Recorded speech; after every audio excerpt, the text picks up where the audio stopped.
All Jammu and Kashmir Ladakh teachers federation जो कि affiliated है अखिल भारतीय राष्ट्रीय शैक्षिक केंद्रीय मंत्रिमंडल ने देश में नई शिक्षा नीति 2020 को लागू करने के फैसले को मंजूरी दे दी है। आज पुंछ में ऑल जम्मू कश्मीर और लद्दाख टीचर फेडरेशन ने प्रेस कॉन्फ्रेंस करके इस फैसले का स्वागत करते हुए इसे समय की सबसे बड़ी जरूरत बताया है। दर्शन भारती प्रदेश उपाध्यक्ष AJKLTF ने कहा कि सरकार द्वारा नई शिक्षा नीति 2020 को मंजूरी देना शिक्षा में एक बड़ा बदलाव है। उन्होंने बताया कि पहली राष्ट्रीय शिक्षा नीति को 1986 में बनाया गया था और 1992 में इसे पहली बार संशोधित किया गया। अब 34 साल बाद लागू की गई नई शिक्षा नीति समय की बहुत बड़ी जरूरत थी। उन्होंने कहा कि नई शिक्षा नीति 2020 में कई बड़े बदलाव किए गए हैं। इस नीति में छात्रों को व्यावसायिक शिक्षा प्राप्त करना और संस्थानों की दिशा में एक बड़ा कदम शामिल है। उन्होंने बताया कि नई शिक्षा नीति 2020 के अंदर 3 साल से 18 साल तक के बच्चों को शिक्षा का अधिकार कानून 2009 के अंदर रखा गया है।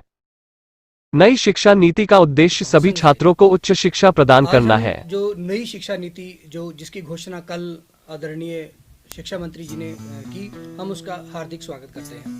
जैसे कि हम लोग जानते हैं कि 1986 के बाद लगातार जिस तरह शिक्षा का व्यापारीकरण हुआ है या जितना आधुनिक युग में जितने परिवर्तन शिक्षा क्षेत्र में आए हैं, ऐसे में शिक्षा में सुधार की बहुत आवश्यकता थी। तो आज मैं कहूँगा कि 1 करोड़ से अधिक जो हमारे शिक्षक हैं और 33 करोड़ जो पूरे हमारे देश में छात्र छात्राएं हैं, उनके लिए बधाई का समय है, क्योंकि शिक्षा में इतने बड़े लेवल पर जो परिवर्तन किया गया है, जो चेंजेस लाई गई हैं, वाकई वो सराहनीय कदम है। नई शिक्षा नीति में जो 3 क्लास तक, तीसरी कक्षा तक जो है, उसके लिए बेसिक न्यूमरेसी और बेसिक लिटरेसी पर स्ट्रेस दिया गया है, ताकि तीसरी कक्षा का जो छात्र छात्राएं हैं वो कम से कम उनको गणना प्लस माइनस करना आना चाहिए, उनको पढ़ना लिखना आना चाहिए, इस पर जो है स्ट्रेस दिया गया है।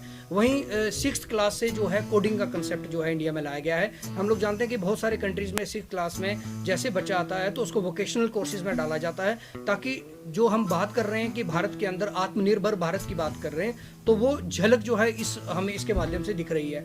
क्योंकि 6ठी में अगर बच्चा आएगा तो उसको वोकेशनल कोर्स अपनी मर्जी से चूज कर पाएगा, ताकि जब तक वो 12वीं करके बाहर निकलता है तो वो सरकार की तरफ ना देखे, बल्कि उसके पास अपनी एक लाइफ स्किल्स होंगी, ताकि वो अपने फ्यूचर में वो क्या करना चाहता है वो चूज कर पाएगा।